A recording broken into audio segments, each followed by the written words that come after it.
Ini kan si Lia. Dia lagi ulang tahun ya. Romantis banget sih suaminya, ngasih kado perhiasan lagi. Nah, ini kan si Reni. Dia habis jalan-jalan ke Turki sama suaminya. Enak ya jadi si Reni, diajakin jalan-jalan suaminya. Loh, ini kan si Tias. Dia lagi quality time bareng suaminya. Mesra banget sih dia sama suaminya. Kenapa cuma aku ya yang hidupnya gini-gini aja?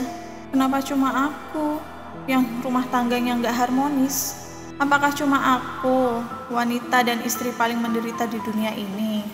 Assalamualaikum warahmatullahi wabarakatuh. Sahabat Bunda yang dirahmati oleh Allah, apakah Bunda pernah mengalami atau ada di posisi seperti istri yang di video tadi, Bun? Jika Bunda saat ini masih berkutat dengan berbagai perasaan, waduh, kok pernikahanku nggak bahagia ya? Kenapa ya? Rumah tanggaku itu nggak seindah teman-temanku. Atau Bunda sering merasa sedih setiap harinya. Maka Bun, di video ini saya akan sampaikan apa yang sebenarnya sering membuat kita itu nggak bahagia dalam rumah tangga. Nah, jadi Bun, yang pertama, kita itu sering membandingkan keadaan kita dengan keadaan orang lain.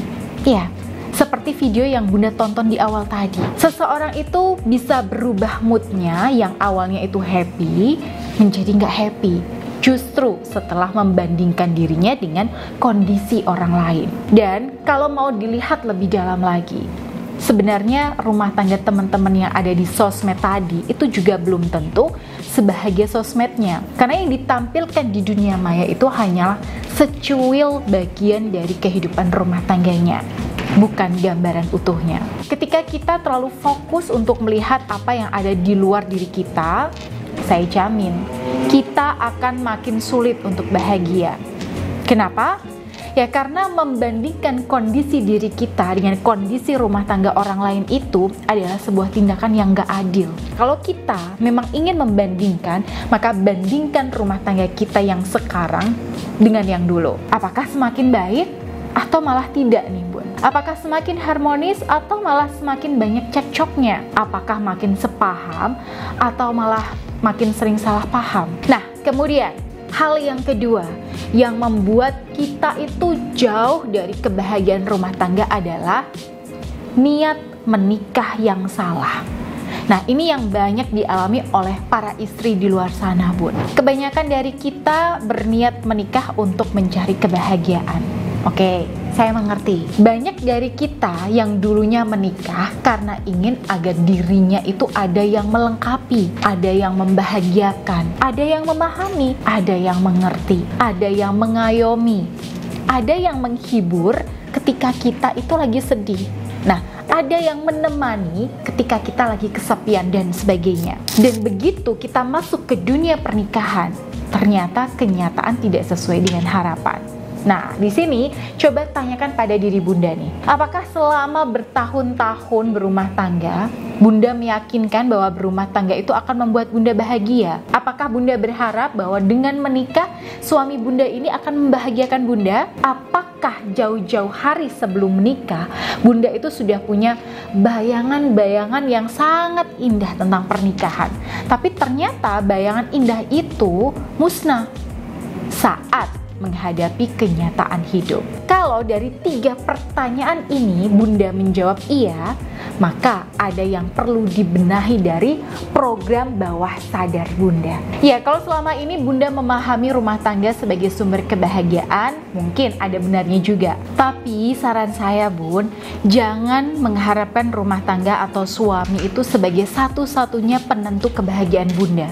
Karena sejatinya pernikahan dan rumah tangga itu bukan penentu kebahagiaan. Kalau hidup rumah tangga itu adalah cara untuk berbahagia, artinya siapapun yang tidak berumah tangga akan menderita, kan begitu logikanya ya.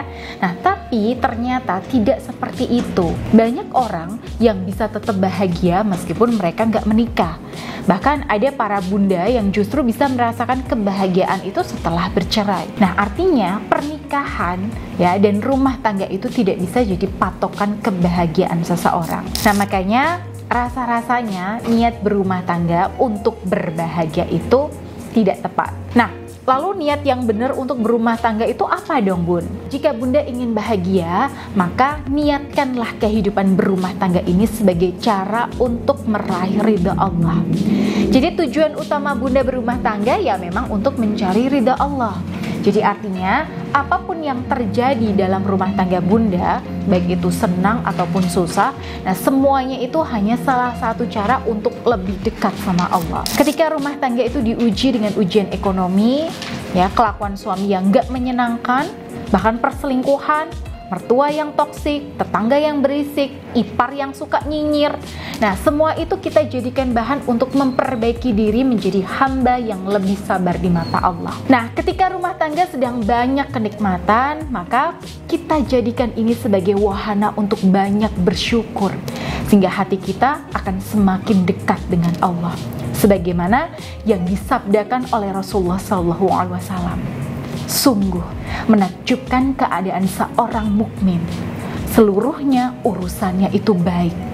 Ini tidaklah didapati kecuali pada seorang mukmin. Jika mendapatkan kesenangan, maka ia bersyukur. Itu baik baginya.